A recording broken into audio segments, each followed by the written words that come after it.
Kesiswaan MAN 21 Jakarta. Mudah-mudahan memberikan inspirasi bagi teman-teman semua ya, bahwa kita harus terus bersemangat ya. Harus semangat ya. Semangat. Ya.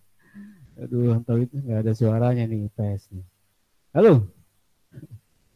Iya, Masih Pak. ada kah? Semangat. Semangat. Semangat ya. Iya, luar biasa. Teman-teman dan juga seluruh sivitas akademika.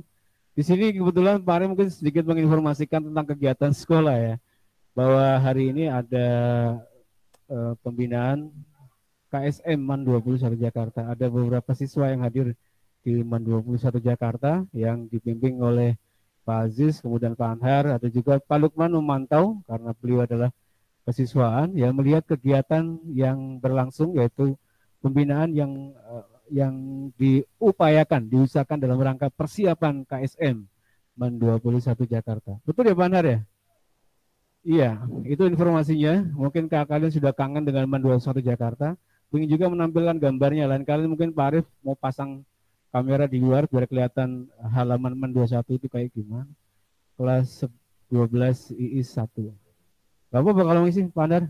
Kita juga kehadiran narasumber. Kursinya bisa dibawa ke sini Pak Andar. Nanti rencananya Pak Arif narasumbernya itu kaitan dengan sejarah. Karena kebetulan mungkin kalau kita bicara tentang sejarah, sebetulnya kalau bicara dengan beliau Pak Anhar itu yang spesial sekali, beliau itu sangat memahami sejarah reformasi tahun 98. Mungkin kita bisa mengulik lebih dalam. Beliau bukan bisa menceritakan sejarah, tapi dia pelaku sejarahnya langsung ya teman-teman dan juga seluruh sivitas. Sebetulnya temanya ini sejarah peminatan Pak Anhar, tapi Pak Anhar saya minta untuk ngomong tentang sejarah peminatan itu sejarah luar, sejarah Indonesia aja ya. Ya reformasi. Saya ingin menjadi momen pembuka bagi kita semua bahwa beliau adalah pelaku langsung dari reformasi 98. Ya, saya kira kalau kemudian kita bicara langsung, ngobrol langsung sama pelaku sejarahnya, saya kira akan sangat menarik. Mungkin kita kasih mungkin sekedar pengantar doang ya, itu nggak apa-apa. Nanti kita akan undang beliau secara khusus bicara tentang reformasi 98. Pengantar aja Pak Anhar, silakan. Terima kasih Pak Arif. Ini masih pakai berjarak ya, masih era pandemi. Yang pertama dari pengantar saya adalah kalau kita bedah pergerakan bangsa Indonesia pra kemerdekaan, pasca kemerdekaan, mempertahankan kemerdekaan, ya itu selalu dipelopori oleh jiwa-jiwa muda. Kenapa saya katakan jiwa muda? Karena usia itu belum tentu berjiwa muda. Ada anak usia muda tapi jiwanya jiwa tua. Sering mengeluh, berkeluh kesah, males, namanya berjiwanya jiwa tua, usia muda tapi jiwanya bukan jiwa muda. Kayak gitu ya. Usia boleh di atas 3, boleh di atas 4, boleh di atas 5, tapi jiwa kita jiwa muda. Nah, kalau kita mempelajari sejarah pra kemerdekaan, pasti dipelopori oleh anak muda. Ya paling ngetop mungkin Syahrir, Hatta, Soekarno itu kan usia muda. Pala 3, Pala 4 Mas Arif dulu. Pala 3 mungkin Pak Arif ya. Pala 3, Pala 4, Pala 2. Bahkan yang mendesak kemerdekaan sejarahnya itu adalah anak-anak muda, usia-usia kamu, mahasiswa, pelajar. Sampailah kita menikmati gerbang kemerdekaan 17 Agustus tahun 45. Kemudian, untuk membangun sebuah negara eksis menjadi NKRI, itu pun terjadi pergulatan anak muda, pergulatan Islam, nasionalisme, komunisme. Ya, intinya ini ingin memajukan NKRI. Itu anak muda juga. Kemudian mempertahankan NKRI tahun 65 pun dipelopori oleh anak muda.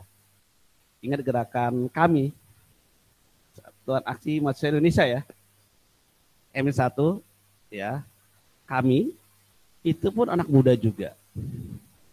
Kemudian peristiwa 99 yang saya berada di lapangan langsung, reformasi 98 yang otoriter, kekuasaan sangat kuat sekali di situ.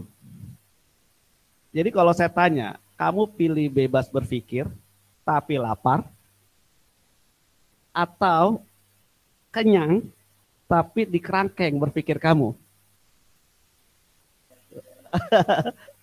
Pilih mana?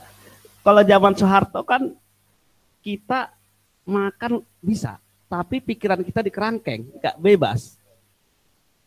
Gitu Mas Arif ya. Zaman sekarang, Soekarno dulu lapar, kalau pemahaman saya, lapar dan otoriter sebenarnya. Ini bisa didebatkan lah.